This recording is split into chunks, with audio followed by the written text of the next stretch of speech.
ये महामारी जब नहीं दिखाई दे रही थी, जब बंगाल में 2-2, 3-3 लाख की रैली कर रहा था।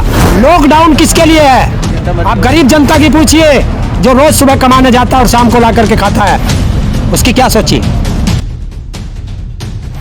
जैसा किसानों ने सोचा था, बंगाल की जनता ने किसानों का सम्मान करते हुए वैसा रिजल्ट दिया। उस बंगाल की जनता का दिल से धन्यवाद। किसानों की जीत हुई? बिल्कुल हुई है। किसान तो अब भी बैठे हैं यहाँ पर। अरे यहाँ बैठने की बात अलग है, ये आंदोलन है। बंगाल में किसान अपनी बात किसानों को समझाने में कामयाब रहे। हमारे नेता जो बार बार बंगाल गए और अपनी बात वहाँ किसानों से रखी, किसानों ने हमारी नेताओं की बातों का बहुत अच्छा सम्मान किया, उनकी बात को मान करके, और एक हिंसा फैलाने वाली पार्टी को वहाँ से भगा दिया। यूपी के जो पंचायत चुनाव हुए, रिजल्ट आए, उसको आप कैसे देखते हो? देखिए, अभी तो किसान यूपी में प्रचार में नहीं उतरे थे। अगर ऐसा ही माहौल रहा तो 2022 के चुनाव में, क्योंकि हमारे राकेश टिकैत जी भी कह चुके हैं, 2022 के चुनाव में उत्तर प्रदेश में पूरा किसान बीजेपी के खिलाफ प्रचार भी करेगा और वोटिंग भी करेगा, किसान हो मजदूर हो। अभी जो देश भर में महामारी फैली हुई है, इसे आप कैसे देखते हो? देखिए, बीमारी है, लेकिन शासन और प्रशासन फेल है। वो इससे सबक नहीं ले पाया। आओ जल्दी आओ।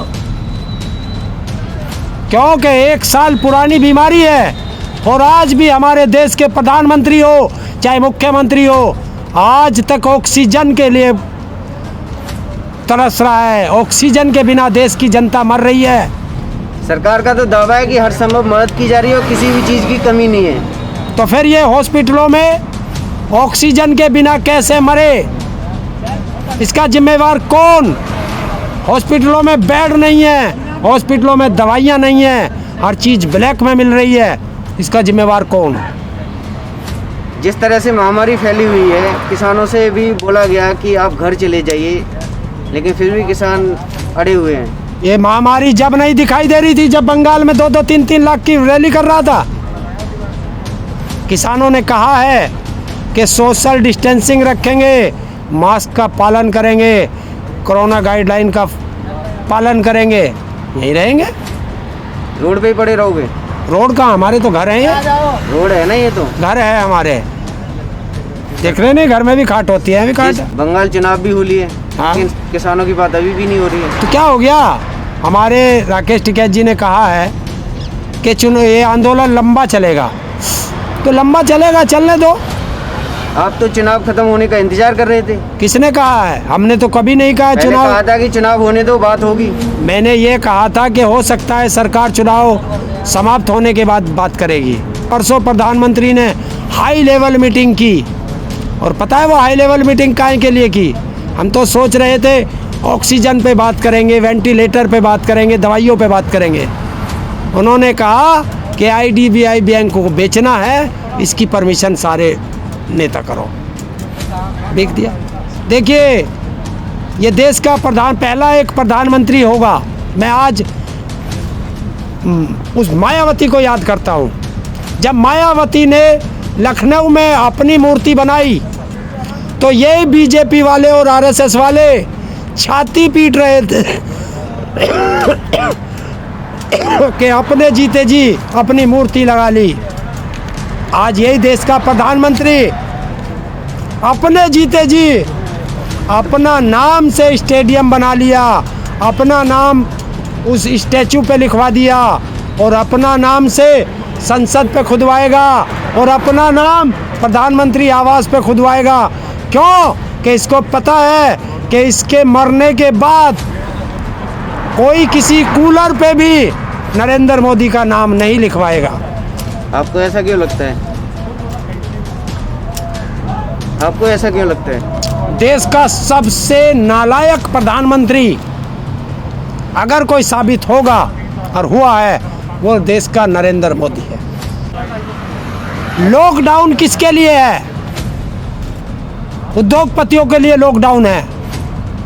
कि वे अपना सामान ब्लैक करके बेच सकें। गरीब जनता मर आप गरीब जनता की पूछिए, जो रोज़ सुबह कमाने जाता है और शाम को ला करके खाता है, उसकी क्या सोची? कह देंगे कि हमने तो राशन दिया है, उस 5 किलो राशन में कैसे खाएगा?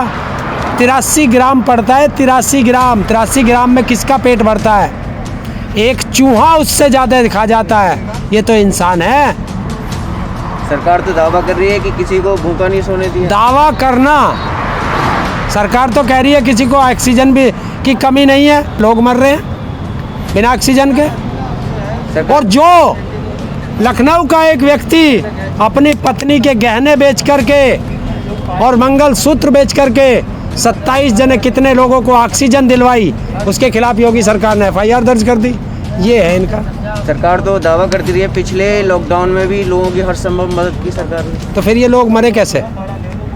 इतने मोटे मोटे छालों वाले पैर कैसे दिखाई दिए? आपकी मदद नहीं हुई पिछले लॉकडाउन में? मैं सरकार से कोई मदद नहीं लेता। मुझे पता है कि ना ये करेगी, तो कम से कम मैं तो हूँ बताने के लिए कि सरकार से कोई मदद नहीं। आपको धमकियां किसने दी जिस तरह की आपने पोस्ट की? देखिए, उसमें लिखा, उसने जो फ़ोन पर बताया था वो BJP वाला है।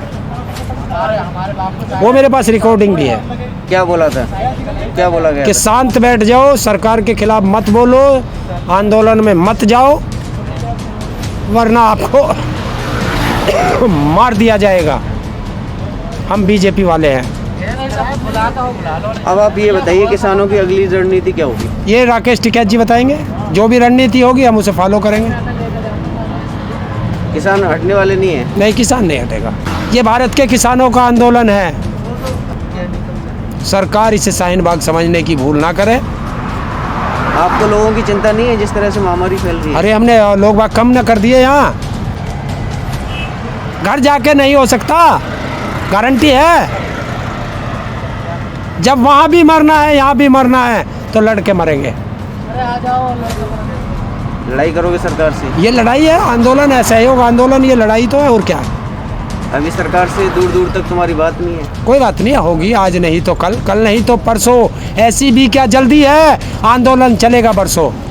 जो आपको चाहने वाले लोग हैं, काफ़ी टाइम हो गया सोशल मीडिया से आप दूर रहे, उनको आप क्या संदेश देना? भाई ये तो बीमारी है, बीमारी में तो कोई भी होगा तो वो दूर रहेगा ही। और मैं कह रहा हूँ उनसे, मैं आपसे कभी दूर नहीं हो सकता। हरिंदर तो यहाँ पे रहेंगे किसान आंदोलन में? हाँ, अभी 2-4 दिन बाद से आऊँगा, फिर परमानेंट यही रहूँगा। ठीक।